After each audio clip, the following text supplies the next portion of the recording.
Chapter 61.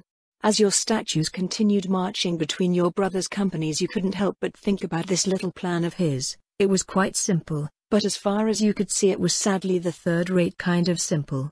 Jaime actually decided to march against the weakest and closest targets that were the four essentially worthless villages first, and in doing so he granted both Studley and Santor Castle, whichever he attacks first, at least 7 days to stock up and further fortify. Quite the foolish mistake. And this mistake meant that you couldn't help him with the siege by tearing down their gates for him, for if you did so you would reward what would have otherwise lead to failure, which you knew you weren't allowed to do. So it would most likely take a bit till the 200 men of your brother secured what could have been a swift victory, which you knew wouldn't please your father. But while it wasn't the end of the world if it took a few weeks longer to take the castle down, it was quite problematic that the second castle that he simply didn't have the men to encircle while he sieged down the first one would be even harder to break open. Mistakes of that kind had the habit of adding up after all. He strictly speaking didn't know if the lords that rule these lands from Studley and Santor Castle were truly hostile towards House Lannister, but you knew that this fact wouldn't be enough to fully excuse this blunder. You decided to not directly intervene to let him grow, though you couldn't help but hint once or twice that you would have preferred something more direct, which he more or less ignored. In the end, you just decided to send a message to your father's cub to ask him if he could send another company to strengthen Jaime's forces for the siege, to which he responded by sending out another 100 knights. Said knights formed into the Tarlem Company, named after Lord Tarlem, who wasn't actually in Roseholt at the time, which annoyingly meant that Jaime's reinforcements only arrived some 6 days later, so directly before your brother marched on Santor Castle. Yeah, that wasn't nearly fast enough in an emergency, but it was simply one of the greater problems that came with deploying fanatics. They detested the enemies of the Westerlands like House Tyrell so much that it was unbearable for them to just treat them as allies from one day to the next, so there were naturally plenty of volunteers for everything that involved a good distance to the men of the Reach.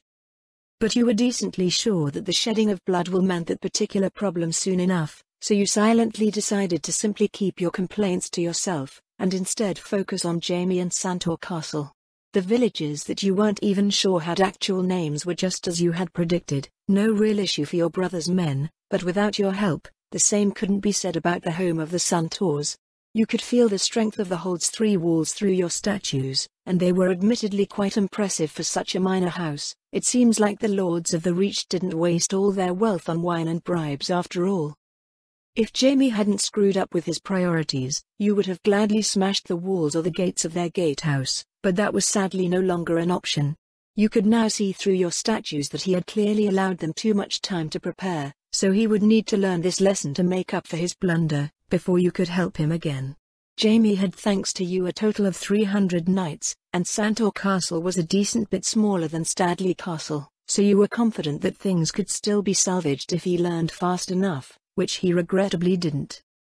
Even after 2 weeks no breach was made, and embarrassingly even the gate was still intact if not in good shape, and he still didn't understand why his men had such problems. It was hard to watch, but what can you expect from a child?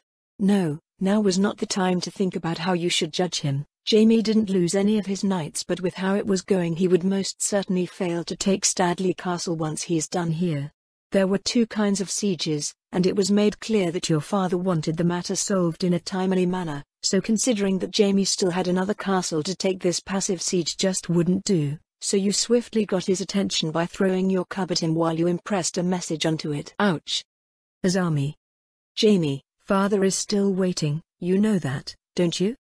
Of course, I know that he's waiting for me to bring the Santors and the Studleys to him, but I can't do anything about it.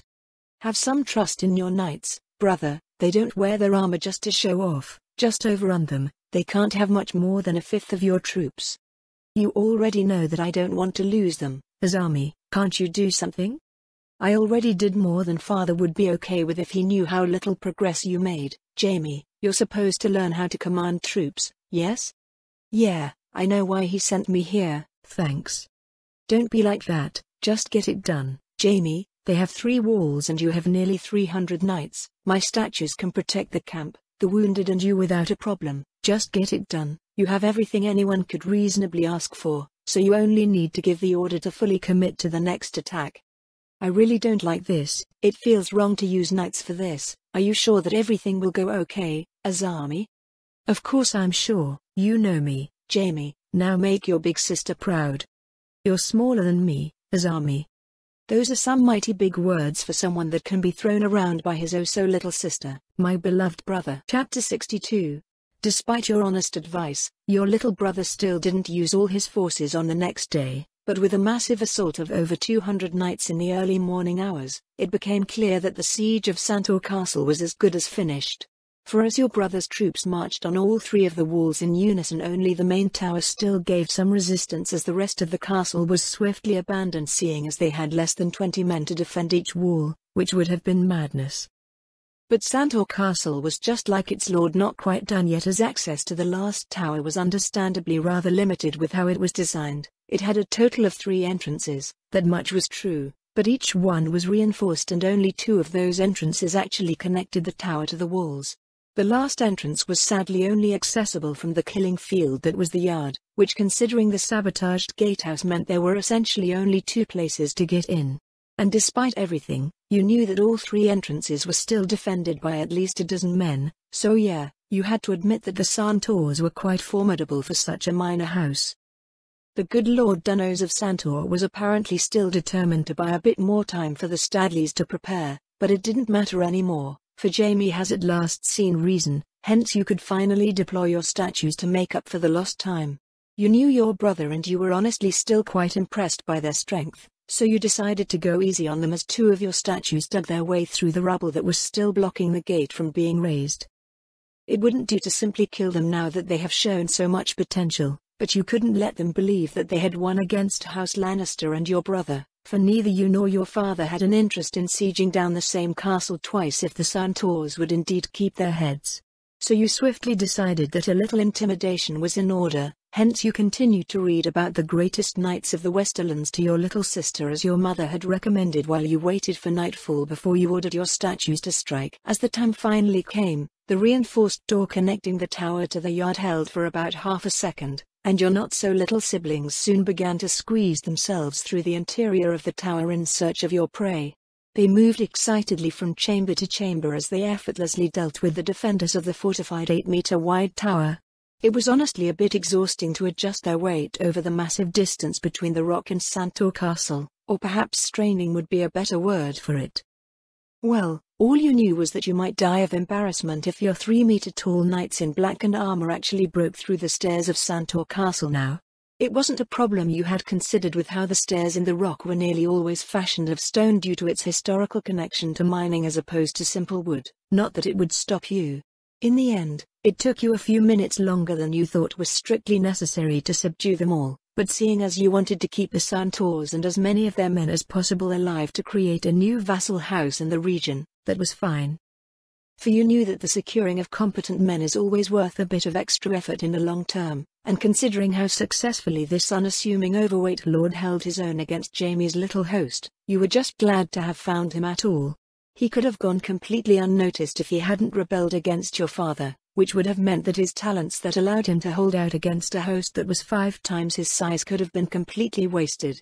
Now the only problem was the taking of Studley Castle and convincing your father to spare the man's life, which will probably require you to turn him to House Lannister's side after he loses his will to fight, a rather lofty goal with how you were still entertaining your sister in the rock. But such an asset seems to be more than worth it, especially with how Jaime has currently only a measly 300 knights under his command. Yes, a defensive multiplier of 5 sounds quite appealing right about now. With these thoughts in mind, your statues deliver the last group of defenders into the yard before they take position to block off both entrances to it, while your brother's men continued to watch from above. You quite liked the pressure that was now slowly filling the air as the knights continued to play their part silently. It was time to see how much it would take to fully break the good lord.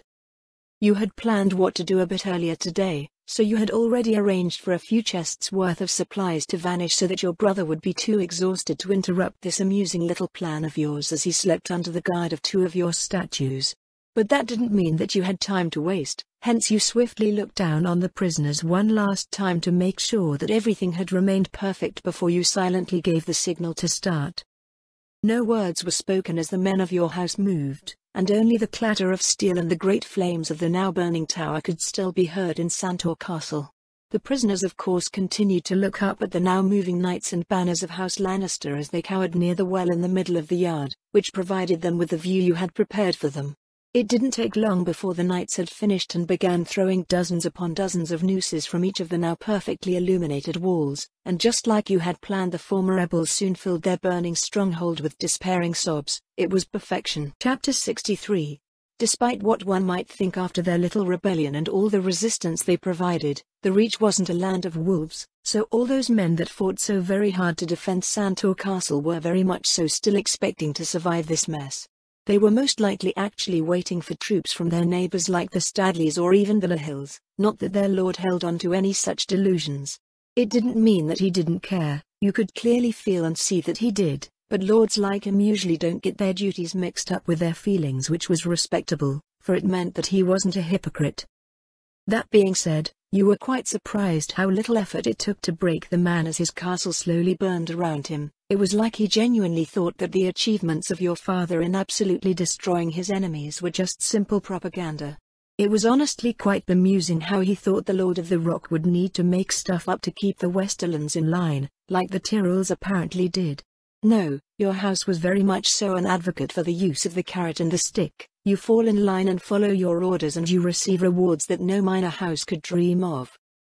But once you fall out of line, you will feel the stick no matter where you hide, and House Lannister always makes sure that the stick is proportionate to the carrot, even if it means that a few castles need to be erased from time to time. Your father is a just man after all.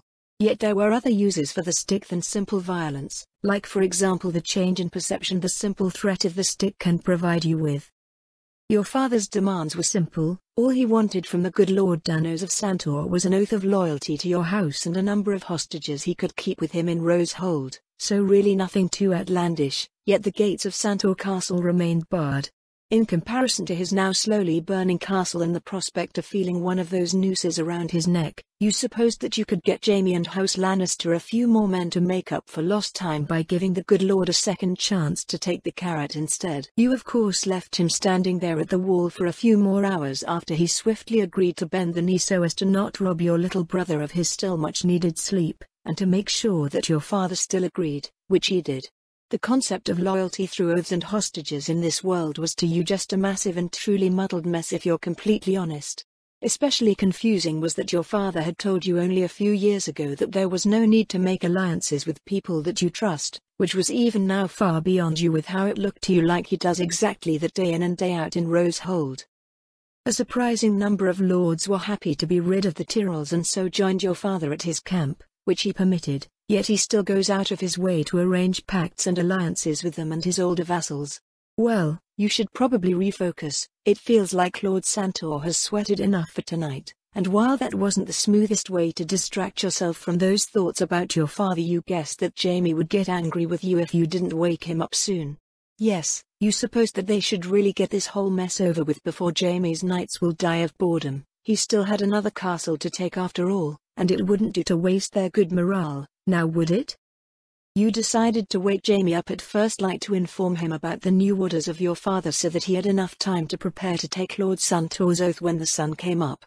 The wishes the Lord of the Rock had given you were once more quite simple. Santor Castle was to be abandoned and Lord Santor was ordered to prove his newfound loyalty by marching his troops on Studley Castle with your brother once the hostages had safely arrived at Rosehold. Should he succeed in proving his loyalty to House Lannister in this endeavor, then Lord Santor would receive an extensive pardon for his actions and would further receive the reward of holding Studley Castle and its lands in addition to his current holdings.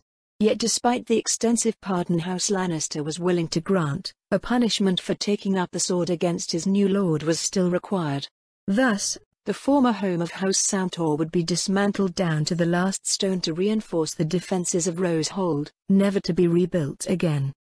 It was a shame that few houses had to endure throughout written history with how the existence of their name in said history would now depend entirely on their continued existence, but both you and your father knew that Lord Santor could not afford to object, so this would be his punishment.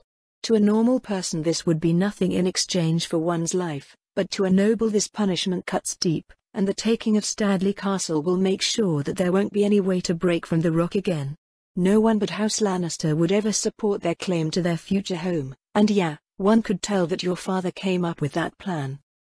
Only around half of his men would be marching with your brother, but if it's 30 or 60 men that joined the coming siege didn't matter. The Centaurs would be bound to the rock just the same once they received their reward after publicly fighting against the rebellion. You wondered what the crown would do once the king heard about the betrayal of his own rebels, and the potential leak of his involvement, but you supposed that your father had things in hand as he always does, so you simply focused on making sure none of the Centaurs got any funny ideas. Chapter 64. Azami? What is it, Jaime? Thanks for the help. I honestly had no idea how I could have taken that tower without killing them all. You know, Jaime, if you had sent all your knights as I had proposed, then they wouldn't have had the time to make such an orderly withdrawal. There is no point in attacking a castle half-heartedly. I guess you're right. Of course I'm right. Don't you remember that your big sister is always right? I suppose. Come now, Jaime, don't be like that. There's still another castle that you can use to prove yourself. Don't be depressed because your sister is awesome. It's great that you're still yourself. I don't really get what you wanted to say with that, Jaime. Well, you had always a bit too much, let's call it confidence. I worried that your head would get even bigger after what happened, so it's nice to see that you didn't change. Thanks, I guess. So what's your assault plan for Stadley Castle, brother? I don't really have one, Azami. That's quite the bad joke, Jaime. What are you up to? Well, I thought it would be best if I left most of the planning to Lord Santor, seeing as he has by far the most knowledge about the defenses of the Stadleys. Jaime, you do understand that father won't be happy about this, yes? Why would he be unhappy with it? It's the way that leads to the best results, right? That might be so, but father wants to see the best results that you can provide as leader and commander. Lord Santor's abilities aren't actually in question, only his loyalty is. Do you see why he would be disappointed? Not really. This doesn't make much sense to me, Azami. Jaime, neither Santor nor Stadley Castle matter to father, and turning former rebels into loyal vassals is just a bonus. What he truly wants to see is how you would do, which you already know, or have you forgotten? Of course I didn't forget it, Azami. But what of it? You failed, Jaime. Do you understand? You failed to take Santor Castle in the time he was ready to give you, and that while I got you some additional reinforcements, this won't do. But we took the castle, Azami. How unhappy could he possibly be if I used Lord Santor a little? Counter question, what kind of mentality is this supposed to be, brother? You know that you're being tested, and instead of striving to impress you say stuff like that. The amount of dissatisfaction in our father's estimation of your work should be zero, Jaime. So I have to come up with something myself as well, is what you're saying, right? If you aren't planning to disappoint father, yes, you should do the planning for the next siege yourself. Besides, you do realize that our troops quite dislike even the loyal vassals our house has been granted, right? Sigh, I guess you're right, Azami. Of course I'm right. Don't you remember that your big sister is always right? You're repeating yourself. I know, but there's nothing wrong about stating the truth twice, little brother. I will leave you to your work. Just ask if you need help with something minor, Jaime. Okay, please greet Mother and Cersei for me, Azami. Sure. It was fascinating just how dense Jaime could be from time to time. It felt like he was really going to just give his work over to his newest vassal without a second thought. But you decided to keep it to yourself, for you knew that your father would be deeply disappointed if he heard how little passion Jaime seems to have for the art of waging war. Perhaps he is too young to truly understand why this opportunity to learn is as precious as it is, or mayhaps he's just too focused on improving his own abilities with the sword to care for something even more straining and complicated. Whatever his reasoning, you really hoped that he would soon get his act together so that future campaigns would go a bit more smoothly than this one. For while you could say with absolute certainty that your father loved him as much as you did, he would most certainly not let House Lannister fall apart one day because your brother didn't train enough when he was ordered to. Your father was essentially the avatar of the phrase, "weakness is a sin," with how much he focused on strengthening House Lannister and the Rock. You loved your brother too much to just watch while he dooms his own future with the never-ending training that your father would most certainly put him through if he officially didn't meet the standards he held for an heir to the Rock. That being said, You were actually quite curious what your brother could do if he decides to focus on the matter of taking Studley Castle as much as he focuses on improving his skills with the sword. As always, hope is cheap, so you genuinely hoped that he could finally prove himself worthy. Well, you would see how he deals with the Studleys in a few days, so perhaps you should focus on something else as well while things are nice and safe. Yeah, you should probably create something useful like a few more of your knights in the coming days so that your father has some as well to make sure that he has everything he requires if he needs some stronger targets quietly dealt with. But then you're sure your father could find a use for them even if no such target presented itself. Mayhaps you can even learn something interesting through how he decides to use your knights once you give him a steady supply of them. No one but your mother could truly grasp the plans and thoughts of the Lord of the Rocks, so such an opportunity was genuinely enticing to you, for while his cub could help you to some extent, you still couldn't read him properly. Your skill of observation was apparently still lacking with how little years didn't provide you with what you sought, but you were sure that you would soon have plenty of opportunities and dozens of eyes to analyze his way of thinking, so that was fine for now. Patience isn't called a virtue for nothing after all. Chapter 65. Jaime for his part was doing surprisingly well now that he properly focused on his work, and while you still had to create more of your knights for your father, you really couldn't help but gloat about this awesome little brother of yours, much to Marie's open annoyance. Which of course made it only harder for you to stop with it, as she was absolutely adorable while she failed to fully ignore your praise. You still didn't know what she had against your little brother and sister, but you didn't let that bother you anymore. Marie could be quite weird from time to time, so it's probably nothing of actual importance with how she was still unwilling to share her reasons for disliking your siblings to this very day. But it once more didn't really bother you, for you were sure that she perfectly understood what you would do to her if those secrets of hers led to Jaime's harm. You of course remained curious as to why this girl that got along with apparently everyone couldn't bring herself to befriend your siblings, but you knew that the gods could be just as odd as Marie, so you were sure that their reasoning would remain beyond you. Though what did bother you was that your little companion actually behaved while you were occupied with reading to your sister and protecting your brother. It didn't feel like Marie contained the same amount of energy as she did before. Now that you think about it, it's quite obvious what has her so gloomy and dreary most of the time. She was probably seeing the ongoing conflict in the eastern Westerlands. Santor Castle might have fallen without much bloodshed, but the same couldn't be said about the castles and territories that got your father's personal attention. The war between the Ironborn and the Crown, as well as the raids of the northern tribes against the Starks, were everything considered rather distant and of little importance to your house and thus to the plans of the gods.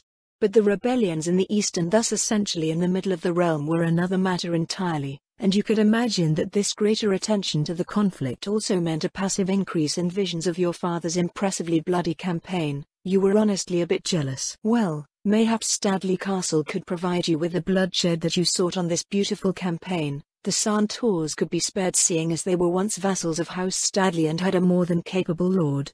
But you were sure that your father had no intention of extending such courtesy to Lord Dinar as well, so the week promised to become pretty interesting. And that feeling only grew as you were approached by your gloomily little oracle an hour or two before nightfall on the very same day. It seems like the good Lord Dinar of Studley had absolutely no interest in waiting for his death till next week. How amusing. So how many men did they send out against my little brother, Marie? The first host that will be blocking the road is about 100 men strong and comes from Studley Castle under the command of Lord Dinar and his son, and the second host that's coming from the east is formed from mercenaries and is about 400 men strong. Ha, that's more than I expected them to send so soon, but even then this isn't all that impressive. Maybe they still believe that Jaime has only those 200 knights with him. It would explain why they think that they can block the road with just 100 men and some barricades, I suppose. Did you see anything else, Marie? It's only those two hosts as far as I can tell, Azami, but is there really a reason to expect even more troops to come after Jaime if your father is the one that hangs whole houses one after another?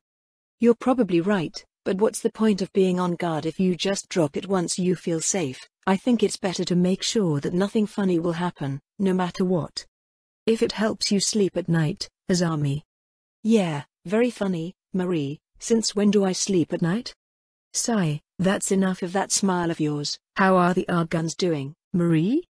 They're still fine, Azami, though Darlin has apparently become a big brother of sorts while you dealt with the rebels. Huh, seems like life is really full of surprises. How did that even happen in such a short time? That they built some kind of siege weapon together, and they just bonded. Was it a proper one or just a miniature? I almost forgot who I was speaking to. Thanks for reminding me, Azami. Yes, it was a real one. It should stand somewhere near the western towers to defend the docks together with the others of its kind. Thanks for indulging my curiosity, Marie. Is there anything you desire that I could give you as a reward? A chest filled with gold would be quite appreciated. Sure, I can get one for you. Do you have any idea how much that's worth, Azami? Of course I do, but you helped me in my efforts of keeping Jaime safe, so it's really not all that much to ask for, I think.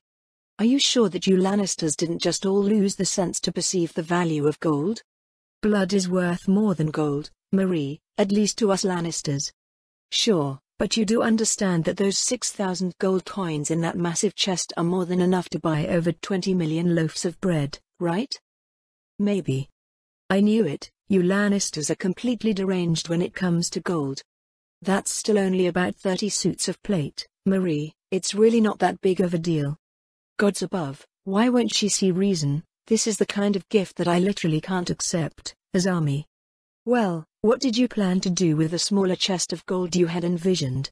I just wanted to buy a few sweets for the less fortunate children down in Lannisport. Great, then I order you to do just that with 9/10 of the chest, and you will simply take the last tenth as reward for yourself and whoever you decide helped you out enough with that order. Now off you go, Marie. Sigh. As you wish, my lady.